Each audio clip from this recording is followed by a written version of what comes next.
Hello বন্ধুরা, career space YouTube চ্যানেলে আপনাদের সকলকে স্বাগত জানাই। আশা করি আপনারা সবাই ভালো আছেন। আজকে এই মুহূর্তে শিক্ষক নিয়োগ সংক্রান্ত যে সবচেয়ে গুরুত্বপূর্ণ আপডেট উঠে এসেছে, বিস্তারিত সেই সম্পর্কে আলোচনা করব। তাই ভিডিওটি অবশ্যই শেষ পর্যন্ত দেখবেন নিয়োগ সংক্রান্ত অনেক নতুন নতুন আপডেট পাওয়ার জন্য। বন্ধুরা, শিক্ষা সংক্রান্ত ও চাকরি সংক্রান্ত সমস্ত রকমের লেটেস্ট আপডেট আপনারা এই চ্যানেলে পাবেন। তাই চ্যানেলটি এখনই সাবস্ক্রাইব করে রাখবেন এবং পাশে থাকা বেল আইকনটিকে অবশ্যই প্রেস করে রাখবেন পরবর্তী সমস্ত রকম লেটেস্ট আপডেটগুলো সবার আগে পাওয়ার জন্য।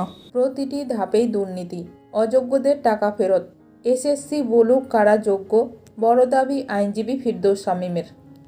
এসএসসি মামলায় সুপ্রিম কোর্টে 16 জুলাই পর্যন্ত যোগ্য অযোগ্য সবার চাকরি বহাল রেখেছে।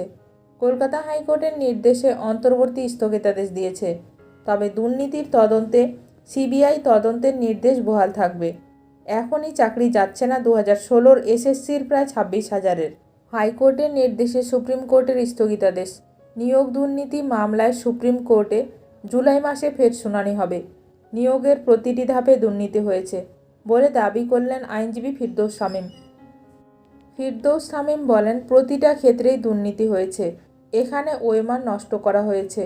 ওএমআর শিটে প্রাপ্ত নম্বর 0, অথচ দেখানো হয়েছে 53। র্যাঙ্ক জাম্প করে চাকরি দেওয়া হয়েছে। প্যানেলের বাইরে থেকে চাকরি দেওয়া হয়েছে। প্যানেলের ভ্যালিডিটি শেষ হয়ে যাওয়ার পর চাকরি দেওয়া হয়েছে। সুপ্রিম কোর্ট যেটা দিয়েছে তা কেবল অন্তর্বর্তীকালীন নির্দেশ। ভাববেন না যে এটা ফাইনাল জাজমেন্ট। সুপ্রিম কোর্টে সবার বক্তব্য ঠিকভাবে শুনতেও পারেনি। 16 জুলাই মামলার পরবর্তী শুনানি। ফিরদৌস শামীম আরও বলেন, সবাইকেই একটা আন্ডারটেকিং দিতে হবে। এরপর দুর্নীতি প্রমাণিত হলে বেতন বাবদ প্রাপ্ত টাকা ফেরত দিতে হবে। সিবিআই যেমনভাবে তদন্ত চালাচ্ছিল সেইভাবেই চালাবে। দুর্নীতির কারা সুবিধা পেয়েছেন সেই নিয়েই কিন্তু পরবর্তী শুনানি হবে। দুর্নীতি যে হয়েছে সেটা আদালত বুঝতে পারছে। দুর্নীতি প্রমাণ হলেই বেতন ফেরত দিতে হবে।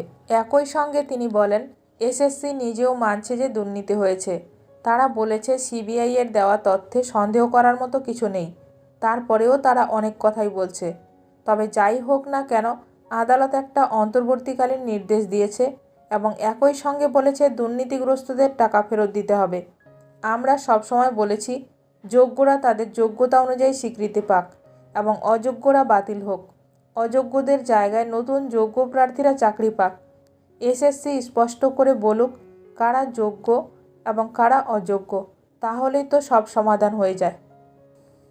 মূল মামলাকারীদের অন্যতম আইনজীবী বিকাশ রঞ্জন ভট্টাচার্য বলেন, সুপ্রিম কোর্ট পরবর্তী শুনানি 16 জুলাই রেখেছে। ওই দিন পর্যন্ত আপাতত কারো চাকরি যাচ্ছে না। তাদের টাকা পয়সা ফেরতের একটা আন্ডারটেকিং দিতে হবে। সিবিআই তদন্ত চলবে, তার উপর কোনো স্থগিতাদেশ নেই। এখন দেখার বিষয় এ নিয়ে আরও কি গুরুত্বপূর্ণ খবর উঠে আসে। শিক্ষক নিয়োগ সংক্রান্ত বিষয়ে আপনাদের মতামত অবশ্যই কমেন্ট করে জানাবেন। ভিডিওটি ভালো লাগলে অবশ্যই লাইক করবেন। আজকের ভিডিওটি এখানেই শেষ করলাম।